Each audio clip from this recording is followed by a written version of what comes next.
If you're like me, you're paranoid about leaving your lights on. Today's modern cars and my motorcycles, the lights go off when you turn the ignition off. But on the Vario, they don't, they stay on. You see it in Hollywood films, don't you? Where they jump out, leave the lights on and go running off. And I always think, left your lights on there, mate. That's going to be a flat battery, that is.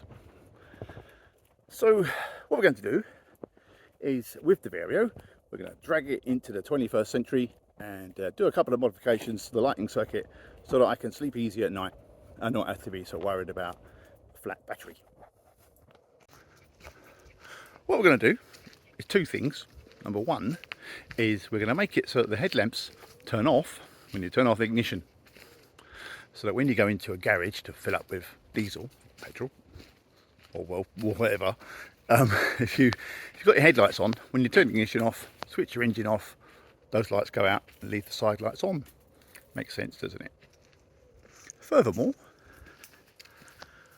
we're going to modify a side light circuit so that if you get out of the vehicle and leave your side lights on, buzzer will go off, much like cars used to. And a lot of cars do that, it's easy enough to do.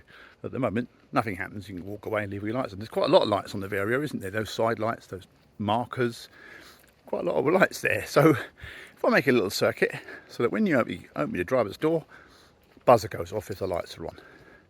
Now, the trick here is if the buzzer, if you have the ignition on, i.e. you've just jumped out when it's still running, the buzzer doesn't go off. You don't want it going off all the time every time you open the door. So if the engine's running, ignition's on, the buzzer won't buzz. It only buzzes when you turn the ignition off, take the keys out maybe, jump out, open the door, and hopefully it'll buzz and let you know you've left your lights on. Anywho, here's how it's done.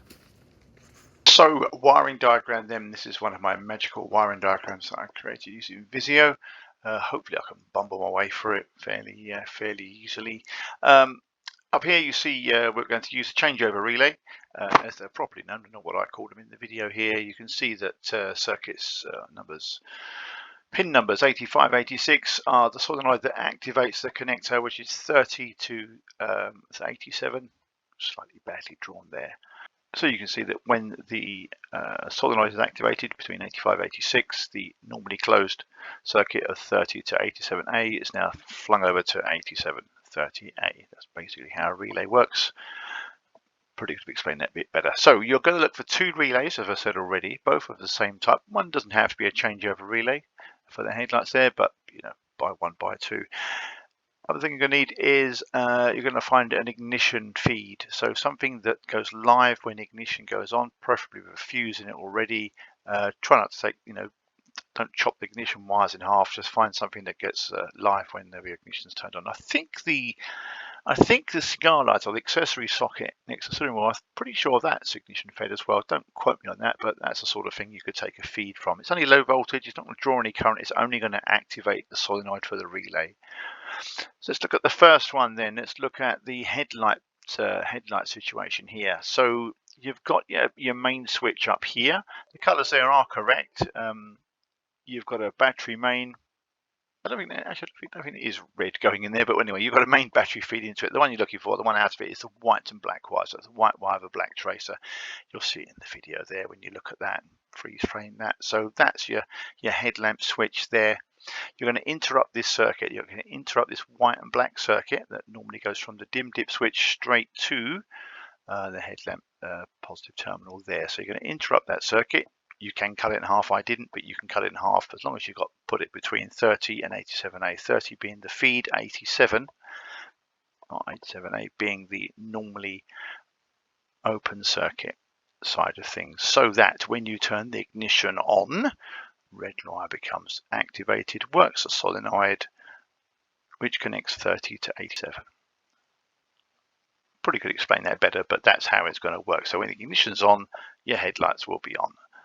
When your ignition's off, that circuit's broken, as it's shown up here, so there's no connector to 87, so the lights will go off. Pretty straightforward stuff, really.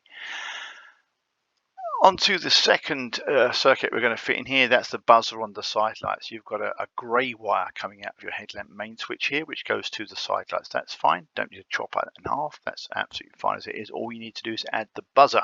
Now the buzzer, keep it on the feed side of the relay, just makes things a little bit easier, so that you take a feed, the grey feed from the side lights onto one side, positive side of the buzzer, and the negative side of the buzzer goes to 30, which is the feed side of the relay, and then out to earth through 87A. Now 87A is the normally closed position of a changeover relay, so that when the ignition is turned on, the solenoid is activated, changeover relay takes it from 87A, where it's parked, over to 87, which doesn't do a thing, so it breaks that circuit. So ignition on, relay doesn't work, buzzer doesn't sound. And the last thing you need to do, of course, from 87A is put it to a door switch, which I've shown you already, so it breaks that earth. So as I say, I probably could explain that a little bit better, actually. I never was any good at explaining how wiring diagrams work. It's certainly less complex than the Mercedes one that you can get for these trucks. Now I've got one, and I've usually poring over the thing trying to figure out how they're explained, but I hope that's explained fairly well. You can take a freeze frame and picture of this, or ask me nicely, I might even send you a copy of it, but it does work. This is how it's done. So onward to the videos.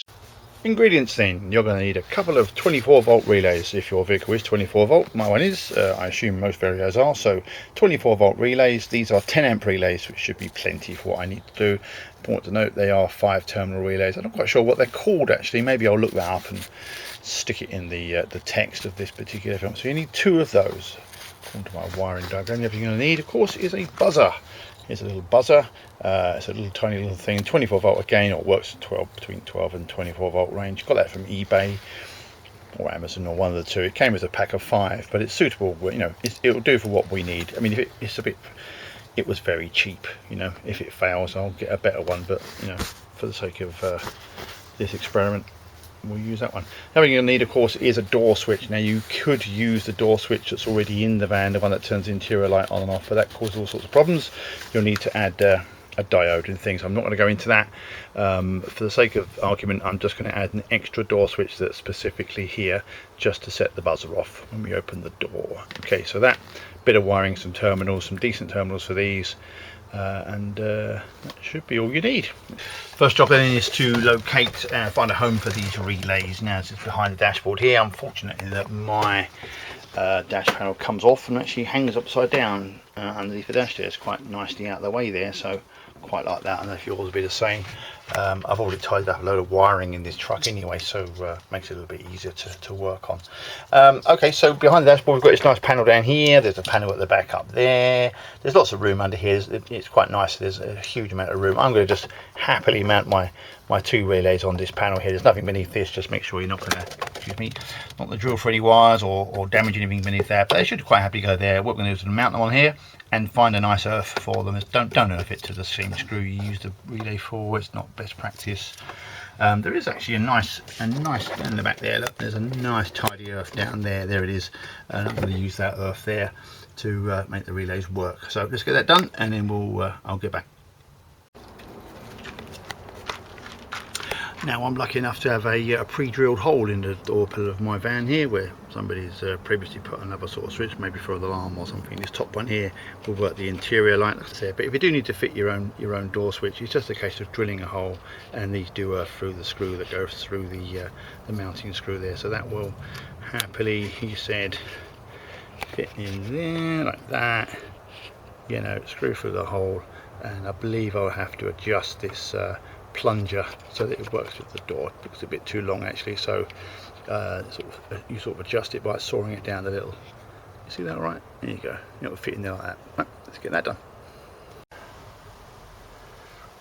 So here we are then. I've got my 2 relays positioned, screwed down there. I've got my buzzer on, a couple of good earths, like I say, going to an earthing point on the vehicle, back to the chassis. What we need to do now is for the buzzer relay, this one here, we need to supply it with a side light feed, just so it knows the side lights are on. So I'm going to go back to the multi switch, the big lighting switch. Try to get a bit of focus here under here, and the diagram, I'll put the correct colours for this. It's this grey wire here, that's grey wires for side lights here, so there's actually 2 of them here. And what's good about these is they're screwed on terminals, so what I've got to do is just add an extra terminal to that and run that back to my relay. As far as fusing goes, you obviously, you know, don't come running to me if your van catches fire. You know, put some fuses in. But these circuits already have fuses, and on the relays low current side, it will already be fused. In fact, the whole lot will be fused anyway, so you're not actually adding any extra power anywhere. But do just make sure, if you can, you've got a fuse in line somewhere. It doesn't hurt to put an extra fuse in. Obviously, always make sure your fuse is of a lower current capacity than the wire you're running it through, otherwise the wire burns and the fuse doesn't. So I'm not here to teach you how to understand, you know, Watt's law or Ohm's law or any of that. You know, I'm trusting you to use your noddle on it. So anyway, I'm waffling. Back to this task here. Add an extra terminal, extra wire onto the grey side light circuit there, back to that relay. Now, it's really hard to stick with the right colour coding when you're wiring vehicles, especially old things like this, you know. But if you can, try and stay with the right colours for your vehicle. These German vehicles, in this particular Vario, Varios in fact, their earth wire is brown. So as this door switch is going to be on the earthing side of things, I've also used a piece of brown wire. A little bit overkill on the sides there. Again, nice crimp terminal on the end. None of those nasty blue things or red things. So yeah, where you can, try and stick with a color code that's very similar to what you're following. Just makes it easier for the next person. The next feed we need then is for the headlamps. So it's this white and black wire here. White and black wire. It's quite a large terminal, you can't miss it. This goes directly to the indicator stalk, so that your main dim dip beam. So I checked on the diagram, there is no relay in here already. So what we've got to do is interrupt this circuit and just run the relay through this one here. And what I'll probably try and do is trace this wire back, make a cut in it, and join it on the two sides of the relay. Probably best explained if I point that out. So yep, this black and white wire, well, it's actually white with black tracer. That's your headlamp supply.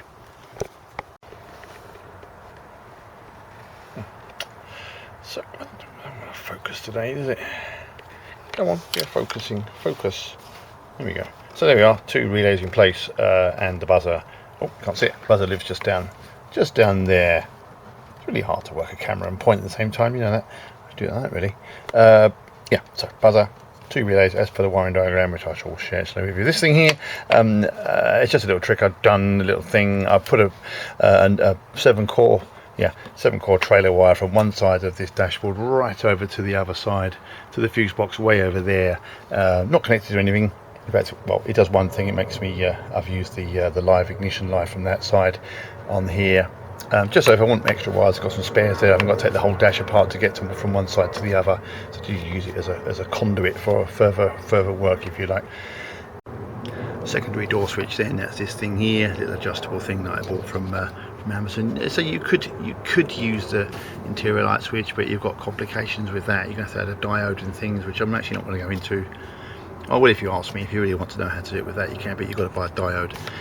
It's far easier to put a second switch in and just use that independently. There we are. What you don't realise actually is, tell you a secret, is I've broken two of those, put them in by not adjusting it correctly. So that's my third one. So, but don't tell anyone that one. My pride might be damaged.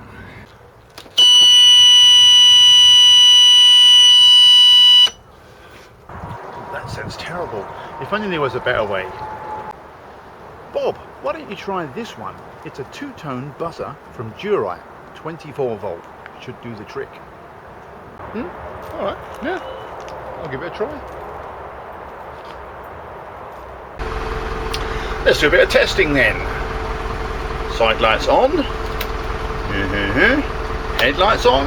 It's broad daylight here, so you can't really see what I'm doing. You can probably see a glow of headlight there. Give it a bit of flash, you see it's there. So engine's running, as you can hear. Just waiting for my brakes to build up. Turn engine off, and there go the lights. Headlights off. Open the door. I've left my lights on. Fantastic. There you go. Job done.